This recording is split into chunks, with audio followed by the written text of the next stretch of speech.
며칠 전에 제가 어떤 형제에게 문자를 보내서 장가 가야지 그랬더니 자기가 결혼하고 싶은 여자 조건을 세 가지로 이야기를 했어요. 첫째는 믿음이 좋고, 둘째는 생각이 바르고, 셋째는 아름답고 그랬으면 좋겠다. 목사님 구해주세요. 예를 들면 그런 문자가 왔어요. 보통 아이들하고 약간 다르게 한 가지를 더 넣었어요.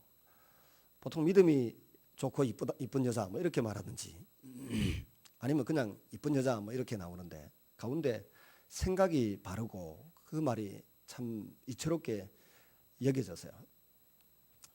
근데 성경을 가만히 보면 생각을 바르게 하는 것은 하나님 말씀을 많이 읽고 말씀을 마음에 새기는 것 외에는 없어요. 대부분의 사람들이 누구에게 들은 이야기 또 어떤 책에서 읽은 것 또 대개는 자기 마음의 욕심을 따라서 뭔가를 생각하고 결단하고 정리합니다. 그래서 자기 소견에 옳은 대로 다 살지요. 성경의 역사도 가만히 보면 아담이 활동하던 시대는 BC 4000년입니다. 그리고 아브라함이 잘 기억을 해놓으세요. 기억을 해놓으시면 이 하나의 기둥들이 딱 정리가 되어서 성경을 체계적으로 이해할 수 있는 그 안목이 생기고 기준이 생겨요. 아담은 BC 4000년, 아브라함은 BC 2000년, 그 다음에 유명한 다윗 임금은 BC 1000년입니다. 이 기점으로 해서 머릿속에 정리를 하면 성경을 읽어나가면서 이해하기가 참 쉽습니다.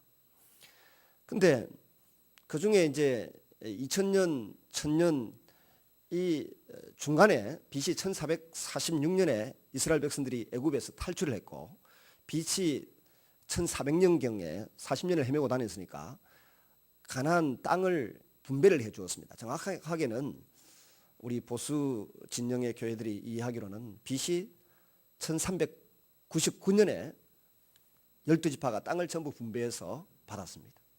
그리고 그 땅을 분배받았던 사람들 분배해 주었던 여호수아 다 죽고 오늘 본문의 내용이 펼쳐집니다. 그러니까 BC 1300년경에 이 사사기의 사건이 사사기에서 룻기의 이 이야기가 펼쳐지고 있는 거죠. 아름다운 사랑 이야기로 펼쳐지고 있습니다. 이 사사시대를 접어들면서 여호수아와 가나안 정복의 위대한 하나님의 역사를 목격하고 체험한 사람들은 다 죽어버렸습니다. 그럼 그 다음에는 부모들이 자기 자녀들에게 신앙교육을 잘 시켜야 돼요. 또 48개의 가나안 땅에 흩어져 살고 있는 레위 48개의 성읍에 흩어져 살고 있는 레위인들이 하나님의 말씀을 잘 가르쳐서 그 말씀대로 살게 하는 수밖에 없어요. 그래서 혹자는 생각이 짧은 사람들은 이렇게 이야기를 해요. 야, 룻이란 여자가 기가 막히다. 그 여리고성의 창녀 아니었냐. 그리고 그 남편 보아스도 기가 막힌 사람이다. 어떻게 남편 살몬도 기가 막힌 사람이다. 이 룻하고 기생 라합하고 이 보아스가 죄송합니다. 기생 라합하고 누구요? 살몬하고 결혼해가지고 신앙교육을 제대로 시켜놓은 사람이 누구냐 하면 살몬이다라고 생각을 해요. 저 보아스라고 생각을 해요. 그러니까 기생 라합과 살몬이 만나서 결혼해 살면서 보아스를 낳았는데 이 보아스가 하는 말 한마디를 보면 정말 오늘 이 시대에 훌륭한 그 목회자나 또 장로님이나 신앙인보다 더 탁월한 신앙의 고백을 한마디 하는데 그의 생각은 철저하게 하나님 말씀 중심으로 흘러가고 있어요. 또 말도 하나님 말씀 중심으로 나오고 있습니다. 정말 기생 라합과 살몬이 신앙교육을 잘 시켜서 이런 결과가 나왔을까? 아니면 조금 더 성경을 통으로 전체적으로 살펴본 사람 같으면 48개 성읍에 흩어져 살고 있던 레위인들이 특별히 유다 베들레헴 지역에 가르치던 이 레위인이 또 제사장이나 레위인이 탁월한 성경학자였다, 성경교사였다는 것입니다. 성경을 정말 잘 가르쳐서 이 라합과 살몬 그리고 이 보아스가 하나님 말씀에 매이는 사람, 말씀을 따라 바르게 판단하고 바르게 말할 수 있는 사람으로 길러내었다는 것입니다. 그래서 그 결과가 오늘 룻기의 아름다운 사랑 이야기로 어떤 한 가정의 인생의 대역전 드라마가 펼쳐지는 사건이 일어났다는 것입니다. 저는 이 룻기서를 보면서 그 생각을 합니다. 우리 자녀들도 하나님 말씀을 잘 가르쳐서 보아스처럼 말씀을 따라 판단하고 행동하도록 그런 믿음의 사람으로 길러내야 되겠다, 이 생각을 하나 하고요. 또 하나는 제가 말씀을 가르치는 사람이니까 어떻게 되든지 말씀의 전문가가 되고 우리 성도들에게 또 우리 교회 출입하는 모든 사람들이 자기 자녀 하나만큼은 라합과 살몬처럼 보아스를 잘 길러내도록 해야 되겠다, 그 소망을 가지고 있습니다. 왜냐하면 바른 생각을 가지지 않으면, 바른 말씀의 다스림과 통치를 받지 아니하면 사람이 이단에게도 쉽게 넘어가고 인생에 약간의 희노애락이 찾아올 때 그걸 감당을 못하는 거예요. 기뻐도 감당을 못해가지고 죄짓고, 분노가 일어나고 절망의 상황이 찾아왔을 때도 그걸 잘 처리를 못해서 인생이 망가지는 경우를 종종 보게 됩니다. 어떻게 하든지 간에 말씀의 사람, 말씀으로 잘 키워지는 그런 사람이 되어야 되겠어요. 제 친구가 참 불행한 일을 겪고 두 번째 결혼을 하게 되었습니다. 그 결혼식장에 갔더니 가면서 제가 어떤 목사님이 어떻게 설교를 할 것인가를 주의 깊게 제가 살펴보았습니다. 근데 그 목사님, 선배 목사님이 키가 워낙 커가지고 걸음걸이가 늘 건들건들했어요. 그래서 제가 보기에 걸음 참 잘 못 건다, 이 생각을 했던 분인데 저보고도 그런 말을 하는 사람이 있으니 참 남 욕할 게 하나도 없더라고요. 그 목사님 키가 한 185 이상 190 가까이 되는데 늘 걷는 거 보면서 좀 건들건들한다 싶었는데 그날 설교를 하는데 룻기서를 가지고 설교를 하시더라고요. 근데 내용은 하나도 기억에 남지 않고 설교할 때는 룻기서가 설교하면 되겠다, 재혼하는 사람들한테는 그 생각이 들더군요. 근데 설교를 하는데 문장을 정말 수필같이 시적인 언어를 가지고 간단하게 설교하는데 참 잘하시더라고요. 근데 그거 말고는 기억이 하나도 안 남아있어요. 저는 적어도 그 장면을 떠올리면서 제가 하는 설교가, 이 룻기서에 대한 설교가 여러분의 가슴에 딱 못이 잘 박힌 못처럼 새겨지기를 바랍니다. 그래서 하나라도 잊혀지지 않기를 바랍니다. 그래서 제가 6천년, 지금 2000년, 1000년, 아담 BC 6000년, 아브라함 BC 2000년, 그 다음에 다윗은 BC 몇 년? 1000년, 그 사이에 1446년, 1400년 이야기를 지금 하는 겁니다. 1400년부터 약 350년 동안 사사시대인데 전부 자기 생각대로 살던 시대예요.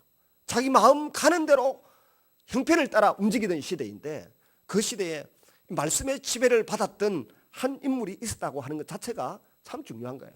그래서 어떻게 보면 룻기서의 주인공은 나오미다는 사람도 있지만 또 룻이라는 사람도 있어서 룻기라고 이름을 지었습니다만 실제 주인공은 보아스라고 보아도 무방한 것입니다. 말씀을 따라 제대로 산 사람은 보아스니까, 이 본문에서, 이 룻기서 1장에서 4장까지의 내용은. 이 보아스는 신학자들은 전부 다 말합니다. 고엘, 즉 기업 물을 자라고 하는 역할을 잘 감당한 사람으로서 예수님의 모형이다, 모형론을 설파하는 사람들은 그 이야기를 할 정도로 이 보아스는 탁월한 사람이었어요. 이 사람들에게 있어서 두 번째 인생의 축복의 기회가 찾아왔는데 성경은 곧잘 실패한 사람들에게 두 번의 기회를 주십니다. 아니면 여러 번의 기회를 주세요. 제가 최근에 한국 사람은 죄짓고요 절대 못 삽니다. 은혜를 베풀어 놓으면 절대로 딴 데 가지 않습니다. 저희 집 아이를 글로벌 비전 스쿨에 보냈는데 학교를 한번 가보고 가서 보니까 군목 시절에 알고 지내던 선배더라. 남진성 목사님이라고. 근데 학교 규모를 처음 보고는 제가 그 규모에 깜짝깜짝 놀랐어요.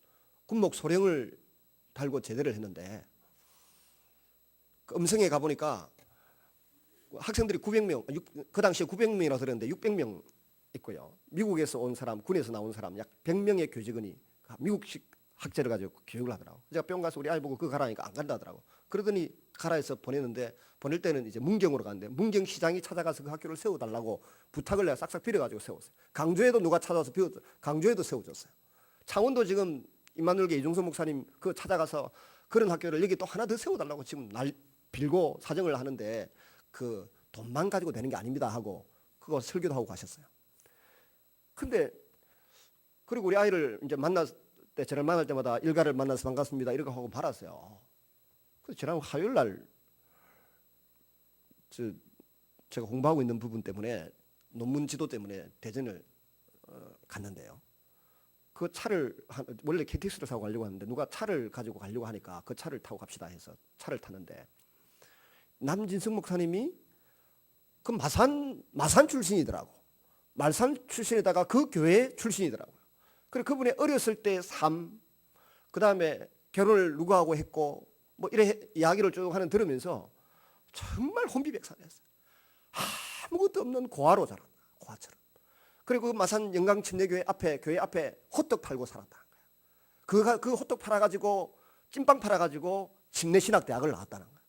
그리고 결혼을 했는데 결혼을 잘했어요. 야 아들아 결혼을 잘해라 좀 제발. 장군 딸하고 결혼을 했대. 그러면서 장군 딸의 스케일을 아마 배웠는지 어찌됐는지 이 스케일이 커지는데 저보고 그러더라.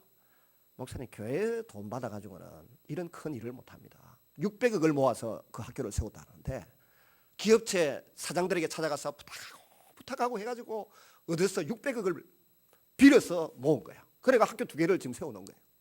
이제는 각 지방자치단체 시장들이 찾아가서 그런 학교를 또 하나 더 세워달라고 자꾸 부탁을 하고 그러잖아요. 그 밑에 일하는 목사님들만 8명이 있어요. 음성에도 5명, 이쪽에도 4명 이렇게 문계 4명이에요. 그 스케일을 가만히 보면서 야 저분의 인생은 좋은 부모님도 만나지 못했고 그렇지만 예수님 만났고 풀빵장사 호빵장사 하면서 신학대학 졸업했고 그 다음에 군목 시절도 찬란하게 꽃을 피우지 못했어요. 소령으로 제대했다는 것은 중령 진급을 못했다는 소리고 뭐 목사님들은 대의에서 소령다는 것도 하늘의 별 따기입니다만 야간 또 경쟁에서 뒤졌다는 것입니다. 경쟁에 뒤지지만 지금은 그 어떤 경쟁자들보다 더 탁월한 자리에서 있는데 더 탁월한 자리에 있어요. 그 마산의 인간교회 목사님이 그분 이야기를 쭉 하면서 우리 장모님은 그 남 목사님 이야기 좋게 안 합니다. 맨날 우리 집에 연탄 빼가가지고 처갓집에 연탄 목사님 집에 연탄 빼가가지고 연탄 불 끄다보고 자기는 따뜻하게 자고 그래서 우리 장모님은 좋은 이야기 별로 안 합니다 그러더라고. 이거 들으면 큰일 나는데. 근데 사람이 과거에는 그렇게 구차하게 힘들게 살았고 큰 성공을 못했어도 지금은 이 감당이 안 되는 누구도 함부로 만날 수 없는 사람인데 그런 위치에까지 올라갔더라고요. 여러분 그분에게도 하나님이 실제적으로 그런 복을 주셨지만 성경을 가만히 보세요. 성경에 모세가 십계명 2 돌판을 받았습니다. 하나님이 직접 손으로 만드시고 새겨주신 말씀을 가지고 갖다가 부숴봤어요. 부숴봤다 하면 경상도 말이고 깨뜨렸다. 박살을 내버렸어요. 근데 하나님이 출애굽기 34장에 보면 다시 모세에게 내가 전에 줬던 거 있지? 그거 네 깎아, 네 성질 부려가지고 부숴봤으니까 깨뜨렸으니까 다시 만들어 온다. 그래갖고 손으로 죽으라 고생해가지고 또 만든 거야. 성질 부리면 손해 보는 거야. 그래가지고 그 고생하면서 십계명 2 돌판 만들어가지고 가서 하나님이 다시 그 말씀을 또 새겨주셨잖아요. 그러니까 보세요. 2번째 기회를 또 주셨잖아요. 한 번 실패했다고 모세 버린 게 아닙니다. 여러 번 기회를 주었어요. 2번째 십계명만 해도 2번째 기회를 언약이 파괴되는데 또 2번째 또 언약을 주셨어요. 시내산에 주셨던 언약이 깨떨어지니까 모압 평야에서 2번째 또 언약을 주셨어요. 우리가 잘 아는 베드로 보세요. 주님을 3번이나 부인하고 정죄했지만 다시 한번 내 양을 치라 내 양을 먹이라 그렇게 주님이 격려하시면서 삶의 기회를 주셨습니다. 전설에 하면 로마에 가서 순교해야 되는데 도망가니까 코바디스 도미네 네가 어디 가냐? 주님 누구십니까? 어디 가냐? 네가 버리고 가는 양떼를 위해서 내가 죽으러 간다 하고 주님이 환상 중에 로마로 걸어가는 모습을 보면서 자기 아차 싶어서 다시 돌아서서 로마에 가서 십자가에 거꾸로 매달려서 죽었던 사람이 베드로입니다. 다시 주님이 자꾸 기회를 주세요. 우리가 우리의 실패한 것, 우리의 어려운 형편만 자꾸 생각하면 2번째 기회라고 하는 것을 찾기가 어렵습니다. 그러나 과거에 부모님을 좀 지식이 있고 여유있고 넉넉한 사람을 만나지 못해도 하나님을 제대로 만나면 다시 한번 기회를 주시는 분이심을 기억하시기를 바랍니다. 신앙생활 하다가 크게 넘어져서 손해보는 사람들이 있을 수도 있어요. 근데 하나님이 다시 그분을 신앙적으로 새롭게 해서 세워주시는 두 번째, 세 번째 기회가 우리에게 주실 수 있다는 것입니다. 그런 기회를 주실 때 포기하지 말고 주님 한 분을 바라보고 주님을 붙드세요. 주님을 붙들 수 있는 방법이 뭐냐? 하나님 말씀을 중심으로 생각하고 판단하는 것입니다. 인간의 생각은 형편과 처지에 따라 다 다릅니다. 또 욕심에 따라 다르고요. 입장과 처지에 따라 다릅니다. 그러나 하나님의 말씀은 깊이 묵상하고 잘 받아들이면 일관성이 있어요. 원칙이 있습니다. 그리고 세상을 지배하고 운행하시고 다스리는 분이 하나님이시기 때문에 하나님의 생각을 잘 알면 우리의 인생도 크게 성공할 수 있습니다. 그래서 몇 가지를 거기에 비추어서 생각을 해보면요. 첫째, 나오미의 귀향과 룻의 선택을 생각해 볼 수 있어요. 사사시대의 흉년이 들은데 이것은 하나님이 우상숭배에 빠진 이스라엘을 징계하는 하나의 방법이었습니다. 유다 베들레헴에 사는 한 가족 엘리멜렉과 나오미는 그의 두 아들 말론과 기련을 데리고 모압으로 갔습니다. 흉년을 피해서. 벌써 여기에서 자기 생각대로 간 거예요. 하나님은 자기 백성들이 가나안 땅을 벗어나기를 싫어해요. 그걸 대단히 싫어합니다. 다윗이 모압 땅 피신 갔더니 금방 하나님 빨리 돌아가라 그래요. 가나안 땅으로 돌아가서 죽을 고생합니다. 모압 땅에 있으면 안전하게 15년 동안 피난 생활을 할 수 있는데 돌아와서 막 그냥 동굴 속으로 피신해 다니고 숯불 속으로 피신해 다니고 남의 그 이방 블레셋 사람들의 가랑이 사이로 미친 척하고 침 개처럼 흘리면서 지나다니고 별쇼를 다 하면서 하나님 말씀대로 가나안 땅에 머무르기 위해서 노력하는데 이 다윗의 자기 할아버지 정조 고조 할아버지는 하나님의 말씀을 거역하고 살기가 힘들다고 해서 피신해서 모압 땅으로 갔던 것입니다. 갔더니 설상간상으로 더 큰 어려움이 생깁니다. 아들 며느리를 구해줄 수 없는데 또 하나님 말씀을 어기고 율법을 어기고 며느리를 구하는데 이방 여자 모압 여인을 구합니다. 율법서에 보면 모압 여인들은 천대까지 모압 사람들은 천대까지 이스라엘 백성들의 총에 못 들어오도록 그렇게 되어 있어요. 에집트 사람들은 뭐 몇 대인가 지나고 나면 돌아오도록 했지만 못 돌아오게 했어요. 근데 그 사람들하고 자기 아들 둘을 결혼을 시킵니다. 그러니까 하나님 그냥 안 두잖아요. 남편도 나오미의 남편 그리고 당사자인 이 엘리멜렉도 한 10년 만에 죽어버리고 그 다음에 두 아들도 요새 한국 사람 떡두꺼비 같은데 아들이라 그러나요? 보배로운 아들도 모압 여인하고 결혼해 죽어버리고 남는 게 아무것도 없었어요. 이 나오미 입장에서 볼 때는 아무것도 없습니다. 완전히 인생 실패입니다. 하나님 말씀을 어기고 잘 살아보겠다고 다 팔아서 모압으로 이민 갔던 사람이 다 어려움을 겪은 것입니다. 이 어려움은 말로 표현할 수 없습니다. 사람이 좀 어려우면 그 어려움 속에서 하나님의 무슨 뜻이 있고 계획이 있을 것이다 생각해야 되지. 그냥 자꾸 이민만 가고 이리저리 피신 다닌다고 해서 좋은 결과가 없어요. 이민교회 가서 하지 말아야 될 일이 있는데 고향이 어디냐라고 물으면 절대 안 된대. 고향에서 무슨 짓을 하고 왔는지 모르기 때문에 고향을 물으면 안 된다. 그게 불문율이다. 절대 마지막에 밥을 먹으면서도 고향과 관련된 이야기는 안 해요. 그냥 이 땅 위의 삶의 이야기. 나중에 들어보면 다 뭐 정가도 있고 뭐 사기도 있고 실패자의 쓰라리 마음을 가지고 온 거예요. 여기서 성공을 못하고 저기가 성공한다. 쉽지 않다는 것입니다. 뭐 하나님이 특별한 섭리가 있겠지만 그래서 나오미가 늦게나마 깨닫고 정신을 바짝 차리고 내가 하나님 말씀을 저버리고 고향을 등지고 떠나왔더니 남는 게 하나도 없어졌다. 이제 돌아가야 되겠다. 그렇게 결심하고 두 며느리를 불러서 내가 다시 시집을 가지고 아들을 낳아가지고 너희에게 줄 수도 없는 노릇이고 너희들 각자 가라 그랬더니 그중에 오르마는 상식적인 생각으로 그냥 젊으니까 자기 고향으로 친정집으로 돌아가고 룻이 딱 나서는데 룻이 그 사이에 이 믿음도 별로 없는 그 엘리멜렉과 나오미 가정에서 뭔가 들으면서 하나님을 알게 되었어요. 하나님을 알게 된 그 지식 그걸 가지고 자기 그 시어머니 나오미에게 고백을 하는데 기가 막힌 고백을 합니다. 여러분 룻기 1장 16절에 17절을 한번 펴가지고 한번 같이 읽으면서 어머니 대신 거기에다가 예수님이라는 단어를 넣어서 한번 읽어보시기를 바랍니다. 저는 제자 훈련을 할 때 이 룻기서 이 부분을 보면서 어머니라고 부르지 말고 예수님이라고 너가 부르보면 이게 우리의 신앙 고백이 되었으면 참 좋겠다, 그런 생각을 합니다. 같이 한번 읽어보겠습니다. 룻기 1장 16절 17절 같이 읽습니다. 시작.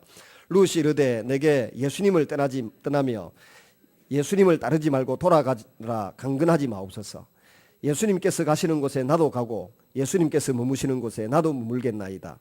예수님의 백성이 나의 백성이 되고 예수님의 하나님이 나의 하나님이 되시리니 예수님께서 죽으시는 곳에 나도 죽어 거기 묻힐 것이라.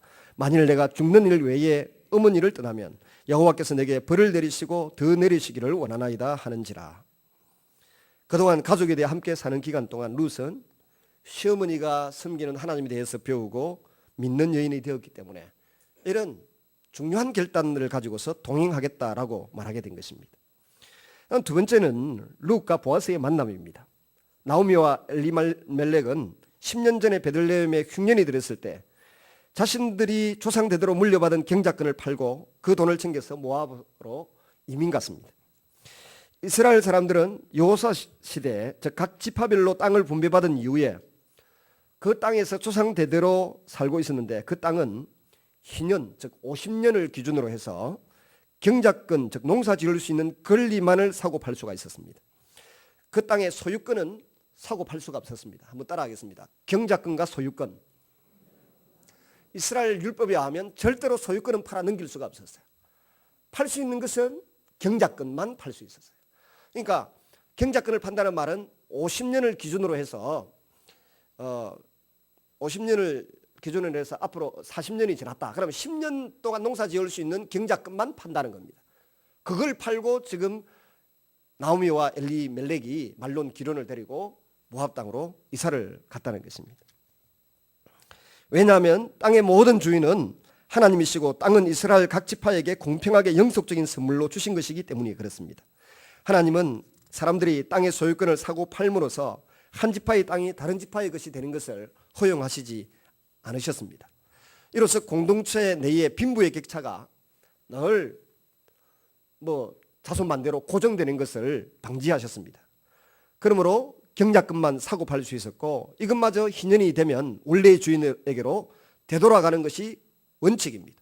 어려워서 팔았더라도 50년 희년이 지나면 다 용서하고 용서받고 두 번째 기회를 다시 얻을 수 있는 것이 하나님의 율법이었습니다. 나오미는 희년까지 남은 연수를 값으로 계산하여 자기 땅의 경작권을 팔고 모압 땅으로 갔던 것입니다. 다시 고향에 돌아왔을 때는 아직 희년이 돌아오기까지는 오랜 시간이 남아있는지라 자신에게 경작할 땅은 있어도 경작권이 없는 아주 비참한 상황이 된 것입니다. 이런 상황에서 며느리 룻이 자신과 시어머니의 먹거리를 찾아서 수치와 부끄러움을 무릅쓰고 이삭 죽기에 나섰던 것입니다. 이때 발걸음을 인도하시는 하나님이 보아스를 만나도록 섭리하신 것입니다. 어머니의 하나님을 찾아온 룻과 추수꾼들에게 보아스는 여호와께서 너희와 함께 하시기를 원하노라. 이때 추수꾼들도 대답을 하는데 여호와께서 당신에게 복 주시기를 원합니다 라고 서로 복을 빌어줍니다. 한번 해볼까요? 여러분도 저기 한번 해보고 저도 여러분에게 한번 해봅시다. 이대로 하라면 하겠나? 평소에 복을 빌어줘봐야 할 수가 있지. 할 수 있는 사람은 할 수 있으리라 보고 하나님께서 여러분과 함께 하시기를 원합니다.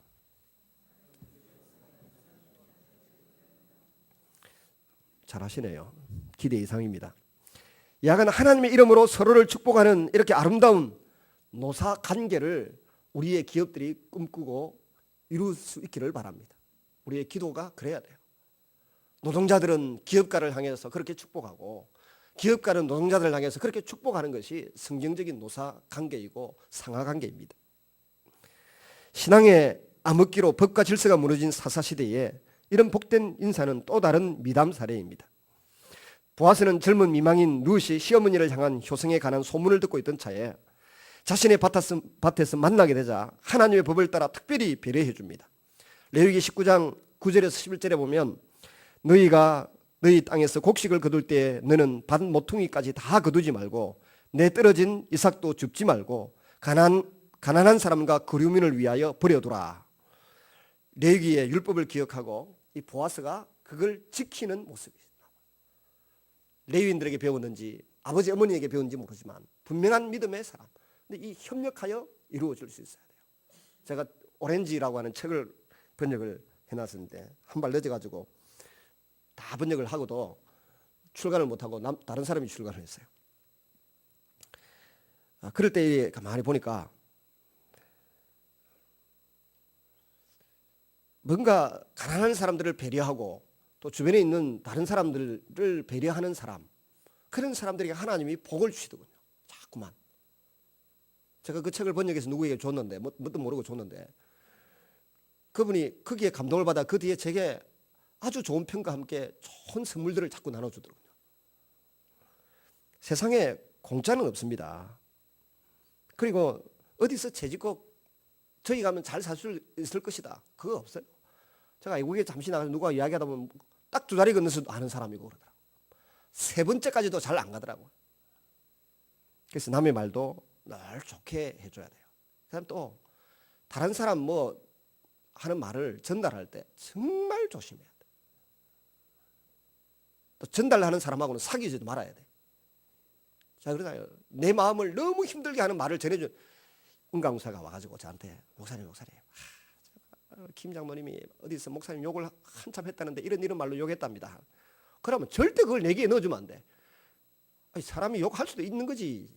나도 어디 가서 김 장모님 욕하는데 할 수 있는 거지. 근데 그걸 넣어주면 내가 그날 저녁에 잠을 못 잘 가능성이 많아. 너무 힘들고 고통스러워. 근데 안 전해주면 그냥 그날 한번 기분 나빠갖고 욕하고 말하고 그걸 끝나는 거라. 그 외에 다른 데 가서는 한 번 욕하고 9번 칭찬하고 살 수 있는데 그걸 전달해 줘가지고 그 사람과 그 사람이 결국은 다 알아요. 그러면 두 사람은 서로 하야하고, 아이고 장로님 내가 잘못했습니다. 아이고 제가 잘못했습니다. 서로 하야하는데 중간에 그 전달한 사람 있잖아요. 그 사람은 누구에게도 용서받지 못해요. 이 품성의 원리에 보면 그 사람은 누구에게도 용서받지 못하고 하나님께 정죄받아요. 하나님께. 그게 그 빌 가스드의 그 품성 베이직 세미나에 보면 강의 중에 나오는, 제가 그 이야기 들으면서 흠칫 놀랐어요. 흠칫. 절대로 회복이 안 돼. 그 사람은 서로 상처를 주고받은, 간접적으로 주고받은 사람은 만나서 서로 화해하고 풀 수가 있는데 중간에서 이간질하고 전달한 사람은 용서를 받지 못해요. 그러니까 누가 나쁜 소리 하거든 그 전달하지 마세요. 속상해서 저러는가 보다, 저러다가 말겠지, 그러고 말아야지. 그걸 미주알 고잘 일러주는 사람들은 공동체를 파괴하고 본인만 나중에 빙신돼요. 빙신. 그런 일들이 있기 때문에 제가 이야기하는 겁니다. 절대로 누가 사람을 칭찬하는 그런 말은 전달해주면 좋겠지만 그것도 쉽게 교만해지는 사람은 칭찬도 전달해주면 안 돼. 조심해야 됩니다. 세 번째는 룻과 보아스의 결혼이 나오는데요. 인생 후반전의 대역전입니다. 시어머니 나오미가 룻을 불러서 그 보아스가 자기 집안에 기업 물을 자라고 알립니다. 기업을 물은다는 것은 형제가 자식이 없이 죽었을 경우에 가까운 친족이 죽은 형제의 미망인과 결혼해서 그 가문의 상속자가 끊어지지 않도록 하는 것입니다. 이것을 가리켜서 따라하겠습니다. 계대결혼. 계대결혼이라고 합니다. 또 다른 의미는 어떤 사람이 가난하여 생계를 위해서 자신의 토지 경작권을 팔았을 때 그 판 것을 물을 사람이 되어서 산 사람에게 그 값을 치르고 대신 동족의 재산을 되찾아 주는 것입니다. 나오면은 이 의무를 이행할 적합자가 보아스라고 하는 것을 순간적으로 떠올린 거고 또 평가한 것입니다. 결국 나오미의 희망대로 룻이 순종하고 보아스가 율법의 명령을 제대로 이행한 것입니다. 근데 보아스보다 더 가까운 친족이 있었다는 거예요. 한 사람.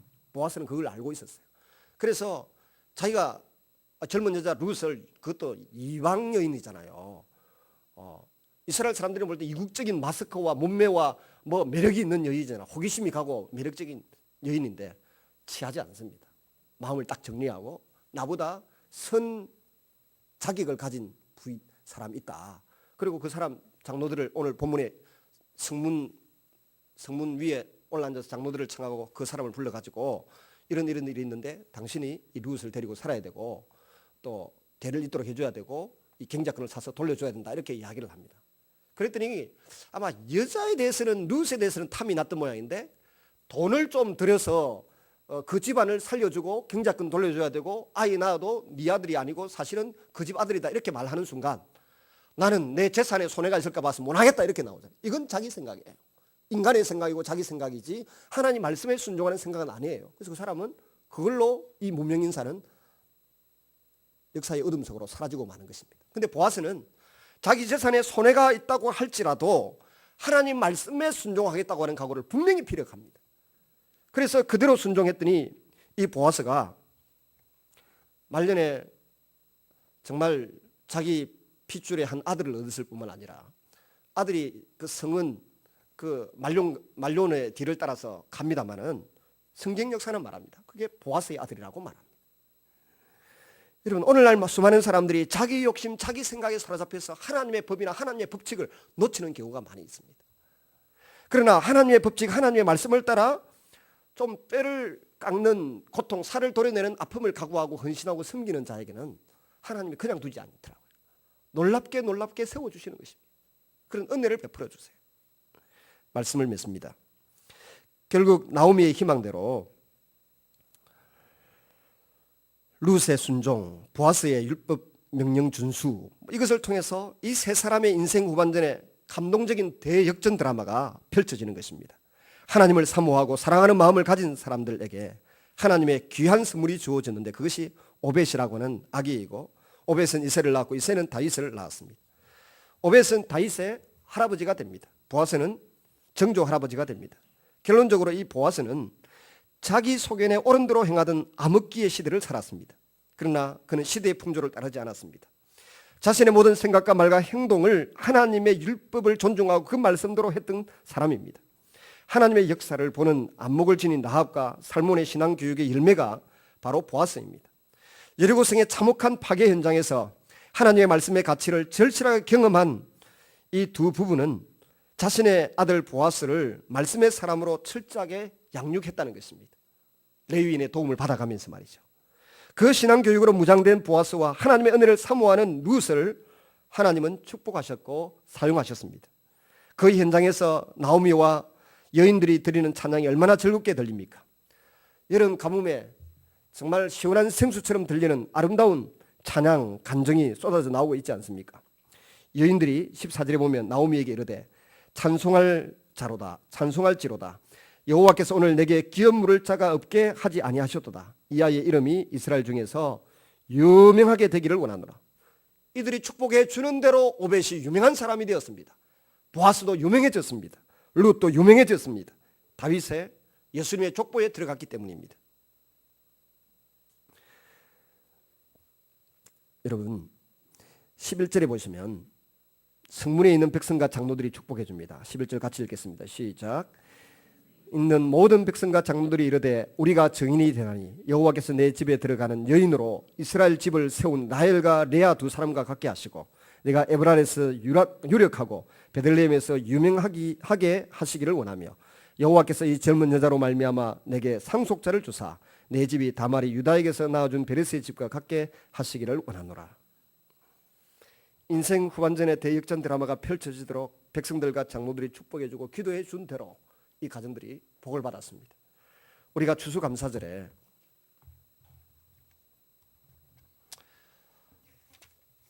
수적으로 많은 사람들을 하나님 앞에 세우고 길러내고 양육하지 못했다 할지라도 고난과 한 해 동안의 고난과 역경 가운데서 내가 하나님을 조금 더 알게 되었다고 하면, 하나님의 성품과 하나님의 능력을 조금이라도 더 체험할 수 있게 되었다면 충분히 감사할 가치가 있다고 생각합니다.